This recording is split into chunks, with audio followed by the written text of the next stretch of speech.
Perlu saya sampaikan, sanad ini harus muttasil. Sehingga kita tahu bahkan cara tidur Rasulullah itu miring kemana, ala jambihil aiman, kemudian madhab kiblat. Sebelum tidur beliau wudu, sebelum tidur lagi baca subhanallah 33 kali, alhamdulillah 33 kali, Allahu akbar 33 kali. Sebetulnya wiridan itu sanad paling kuat itu tentang mau tidur. Meskipun ada riwayat dibaca setelah apa? Sholat. Jadi makanya kita al-jam'u baina riwayaten, habis sholat ya baca itu, mau tidur ya baca itu. Nah, sebetulnya habis sholat sama mau tidur tuh ngeri mau tidur. Karena ini kan pemanasan mati, pelatihan mati. Karena satu kondisi yang Anda sudah tidak bisa ikhtiar. Tapi kayak apa Rasulullah? Justru kita kondisi yang nggak bisa ikhtiar itu pesannya Nabi apa? Kamu baca ini, in mutta kata Nabi, ada yang baca in mitta. Kalau mau berpikir potensi paling ngeri, bahaya paling ngeri adalah orang mau tidur, karena di situ kita tidak bisa apa-apa. Cara musuhmu mangkel bekku ya karek nyembelih, cara bojomu mangkel bekku ya karek ngobong, kok ini TV ini. Anda usah merasa tidak akan mengalami itu, ya insya Allah enggak itu. Tapi dengan melihat di TV semua potensi itu ada. Untuk aku turun yang kendaraan tangis-tangis ning akhirat. Gusti kalau mau akhirat mau kecelakaan. Nah, justru mau tidur itu Nabi itu unik, kelihatan bahwa ada nubuah, ada kenabian yang luar biasa. Kalau mau tidur itu ada nubuah, ada kenabian yang luar biasa. Kalau mau tidur itu ada wiridannya. Saya termasuk orang yang fanatik baca wiridan sebelum tidur. Jadi jangan kira kalau selasa sholat jarang wiridan, tidak punya wiridan di tempat lain, itu sangat suudzon yang menyakiti. Saya punya cara sendiri untuk ingat Allah, itu terutama mau tidur. Sampai istri saya itu protes, Gus nak bersolat tahu mau nyekel tasbih abdi tidur. Saya itu punya tasbih lupa jumlahnya semuanya di kamar tidur. Ini sekaligus ijazah entah pamer kebaikan tidak tahu saya, pokoknya sudahlah husnudzon saja. Suudzonu iblis. Karena mau tidur saya pikir kalau tahu-tahu saya bangun terus ketemu mungkar nakir terus kayak apa. Sehingga Rasulullah itu ngajari kita luar biasa. Bismika wadu'tu jambi wa bismika arfa'u. Kalau mau tidur doa populernya apa? Bismika Allahumma ahya bismika amut. Hafalnya gitu dok. Saya hafal banyak. Allahumma rabbas samawati sab'i wa rabbal arsyil azim rabbuna wa rabbu kulli syai' falikal habbi wan nawa. Allahumma antal awalu falaysa qablaka syai' wa antal akhiru falaysa ba'daka syai' wa antal dhahiru falaysa fawqaka syai' wa antal batinu falaysa dunaka. So, itu tak baca sampai tidur. Saking kadang takutnya sama Allah, akhirnya nggak bisa tidur. Kadang sampai setengah 4 apa terus tidur baru setengah jam terus subuh. Jadi kalau melihat tren itu kayaknya saya bakat wali gitu. Kalau trennya seperti itu terus. Tapi sayangnya tren seperti itu jarang warset makanya terus tidak jadi wali-wali gitu. Tapi saya ingatkan ke jenengan, sanad-sanad seperti ini tuh yang mungkin Anda lupa. Anda hanya ingat sanad misalnya ya Mu'ad inni uhibbuka faqul dubura kulli sholatin atau fala tad'anna dubura kulli sholatin Allahumma inni ala dzikrika wa syukrika. Kamu lupa bahwa saat paling krusial dalam hidup Anda itu tidur. Sehingga disebut wa min ayatihi manamukum billaili wan. Itu dari segi krusial gawat darurat, setiap saat Anda bisa mati. Belum urgensinya tidur untuk melawan maksiat. Itu kalau kamu hidup di kota Demak atau kota Semarang, genera kepikiran niklap atau wong ayu-ayu seneng terminal ning gone dalan-dalan itu satu-satunya cara itu hanya tidur. Kowe nak melek tetep jelalatan tak jamin. Masuk nang arep masjid Demak nggo tasbih gede-gede. Pangeran ndelok wong liwat tuh eling. Barokahnya usul fikih adalah kita belajar dulu. Saya pernah musyawarah sama Gus Yofur tentang usul fikih. Usul fikih itu ada makalah mubah itu tidak ada. Sebagian ulama berpendapat mubah itu tidak ada. Karena setiap mubah saat itu Anda pasti meninggalkan keharaman. Itsma min mubahin illa wa yatahaqqaqu bihi tarku haramimma. Tidak ada kemubahan kecuali saat itu kamu meninggalkan keharaman. Anda tidur, berarti Anda taroktal maksiyah. Anda tidur berarti Anda meninggalkan maksiat. Enggak nyolong, enggak dugem, enggak zina, enggak maling, enggak ngerasani orang. Jadi tidur itu anggap saja ya Rob, ya Allah saya mau tidur. Tidur itu ibaratun antarkil ma'asi. Jadi malaikat roket pate kandani iki ras sekedar turu. Ya kowe kudu ngerti iki ape ninggal maksiat. Hitung mulai saiki. Bismika Allahumma ya bismika. Amun ayo roket pate hitung. Anggap ini kiat meninggalkan maksiat. Terus turu 6 jam berarti tidak maksiat 6 jam. Meskipun akhirnya maksiat karena bangun jam 7. Artinya maksiat ra subuh gitu. Tapi betapa krusialnya ulama. Ulama lah yang mengajarkan kita tidur itu rohatan lil abdan, untuk istirahat. Kita pulih lagi, bisa kerja lagi.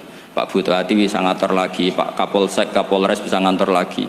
Semuanya aktivitas tentara bisa ngantor lagi. Memulihkan kekuatan itu ibadah. Meninggalkan maksiat karena tidur juga ibadah. Tidur saja ibadah. Ini barokatnya umatnya Rasulullah Shallallahu Alaihi Wasallam. Senyaman itu. Coba kalau kamu jadi umatnya Nabi lain, wah itu beratnya bukan main. Dan itu sesuatu yang dimintakan Allah, dimintakan Rasulullah kepada Allah, yaitu Rabbana wa la tuhammilna ma la taqata lana bih. Termasuk la tahmil alaina isron kama hamaltahu 'alal ladzina min qablina. Jangan bebankan ke umat kami sesuatu yang seperti engkau bebankan pada umat dulu.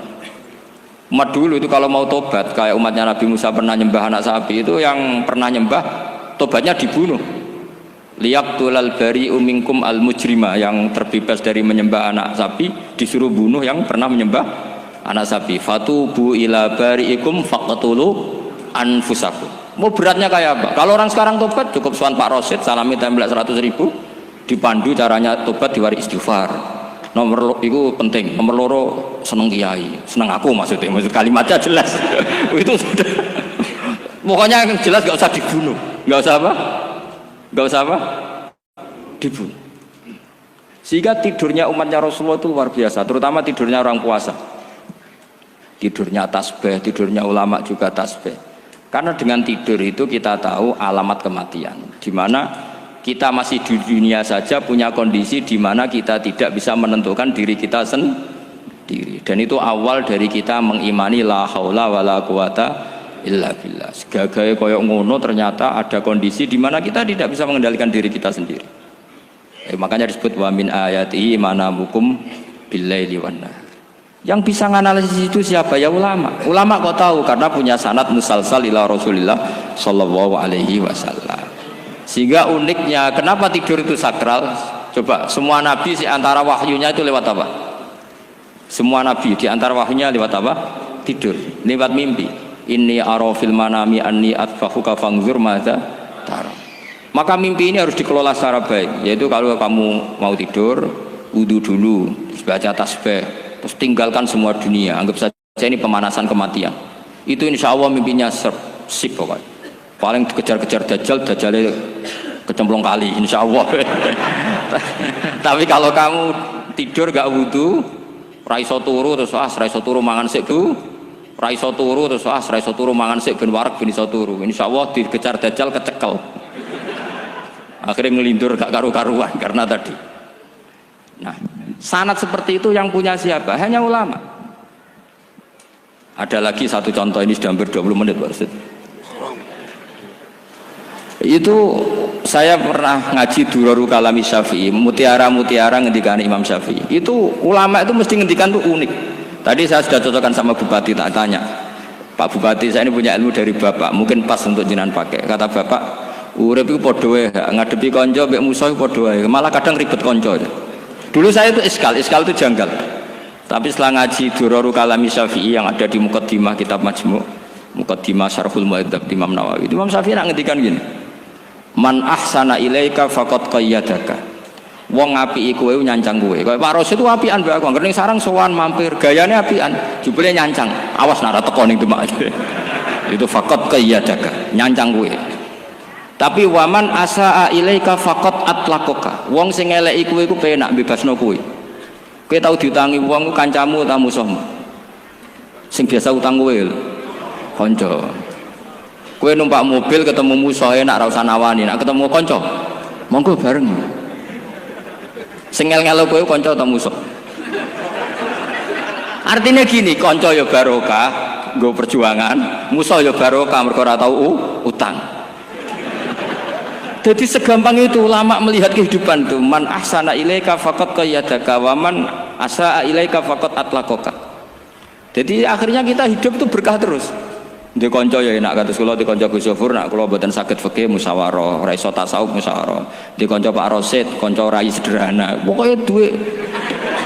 Tadi kurang contoh. Kalau rai Arab kan enggak sederhana, Pak. Wajahnya mewah terus. Ekonominya juga sederhana. Saya sama Rosid sama-sama gak kaya. Jadi ada nyotokan kan Gus Zofur sama Gus Baknya ngebis. Memang saya sering sama Gus Zofur ngebis sampai sekarang masih senang. Bukan karena miskin yang jelas itu pilihan itu. Jadi ulama itu segampang itu melihat kehidupan. Saya termasuk kiai muda yang nggak takut mati, bukan karena yakin di surga gitu, karena saya sering baca berdoa. Allahumma ya Allah, kata Rasulullah, kamu harus berdoa ya Allah, ij'alil hayata ziyadatan li fi kulli khairin wal mauta rohatan li min kulli syarrin. Mungkin sekarang kita ada zina, mungkin sekarang kita ada korupsi, mungkin sekarang kita ada maling, tapi potensi itu tetap ada. Yang bisa ngakhiri itu apa? Kematian. Maka anggap saja kematian itu rohatan li min kulli syarrin, semua mengakhiri semua keburukan.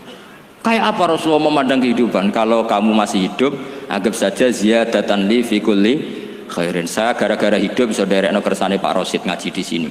Ikhlas Pak Rosid itu sangat ikhlas. Saudaranya senior kulo dipaksa nggih gelem, diintimidasi nggih gelem. Wah itu barokah. Nanti setelah saya mau mati, pikiran saya juga akan ridho-ridho saja. Ya Allah, ini akhir dari segala potensi keburukan saya. Sehingga kiai-kiai NU, kiai-kiai alim itu ana bajingan tukang ngemel wong kok mati. Saya iki Pak niki saya. Tanggane ra ono sing gelem muni saya. Kiai ini maksud, "Ayo Pak muni saya, Pak." Mboten saya ini tempu. Lah nggih saya pun mati mun mboten saged nakal niku. Lha jenenge rohatan li min kulli syarrin. Kalau mayit ya rohatan lahu min kulli syarrin. Kayak apa sanad kita ke Rasulullah kabeh itu dimana jadi ibadah. Al hayat ziyadah fi kulli khairin, al maut rohatan min kulli syarrin. Kenal Pak Rosid ya ibadah, apalagi kenal Gus Zofur ibadah, kenal Bupati ibadah, konco perjuangan. Kok kenal preman ya ibadah, konco latihan dakwah, anggapnya latihan ngelola rehab. Kenal polisi ibadah, jaga stabilitas nasional, kenal ABRI ibadah, jaga NKRI. Kenal orang nakal ibadah, dianggap pembinaan. Semua itu ibadah. Kayak apa ajaran agama ini? Semuanya baik-baik saja, tergantung niat. Tapi sanad ini siapa yang punya? Hanya ulama. Nah ulama itu siapa? Ya orang yang kamu ketemu. Dalam konteks ini Mbah Mun. Mbah Mun ngajari kita macam-macam. Mbah Mun ketemu orang siapa saja hormat. Saya kemarin bikin makalah untuk beliau, termasuk saya cerita dari riwayat Rasul Aqli ba'dal iman billah at-tawaddud ilan nas wastina'ul ma'ruf ila kulli barrin wa fajirin.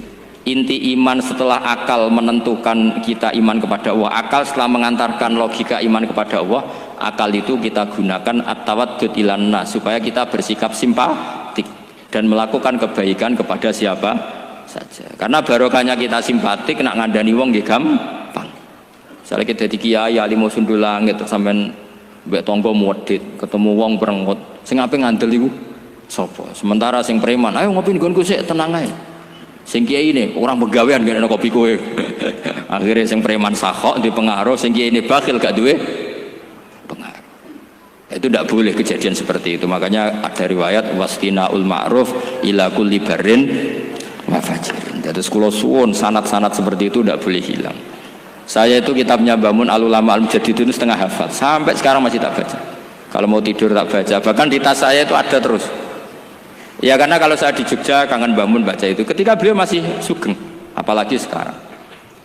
Karena jangan sampai saya ini punya fatwa yang mukhalif terhadap fatwanya Mbah Mun. Ini terutama warning sama santri sarang, nggak boleh. Terakhir itu Mbah Mun punya kecenderungan, punya pikiran kayak Yusuf Qaradawi. Ya potensi wajibnya zakat khodrowat fawakih. Ngendikan gini sama sih ingat ketika ngaji sama Gus Zofur Pak Rosid kalau Mbah Mun guyon. Wong desa iku wis melarat, gegere nganti kaya akik wae. Mbah Mun nyontokno gegere macul nganti kaya akik gara-gara sing ditandur pari wajib zakat. Wong Sulawesi nandure kakao cengkeh, zaman iku cengkeh Jaya. Berhubung ora akut gak wajib zakat. Padahal kaya raya. Jadi fenomena itu sering diutarakan beliau. Lama-lama beliau ngarang di Al-Ulama Al-Mujaddidun. Beliau mengutip pendapat Ibnu Katsir, tentu di era modern kayak Yusuf Qaradawi. Sebenarnya Yusuf Qaradawi sendiri bukan mujtahid, dia yang muqallid juga. Kata Ibnu Katsir, wa mimma akhrajna lakum minal ard, yang harus dizakati adalah ma itu umum, apa saja yang keluar dari bumi. Maka kecenderungan Mbah Mun akhir-akhir itu mbok yao fawakih khudrawat itu dizakati. Tapi beliau tentu tidak ilzam ya, karena beliau sangat syafi'i. Tapi ini kan saran yang baik lah menurut saya. Apa susahnya sih dadi wong lomo gitu loh. Wong dadi wong medhit kok mbok bela-bela. Lah nek kowe takok takbire ndi Gus? Nak khadrawat fawakih, melon, kakao, tebu wajib zakat. Takbire iku lomo iku apik, medhit iku elek. Ngoten-ngoten mawon. Mumpun ngoten mawon. Assalamualaikum warahmatullahi wabarakatuh.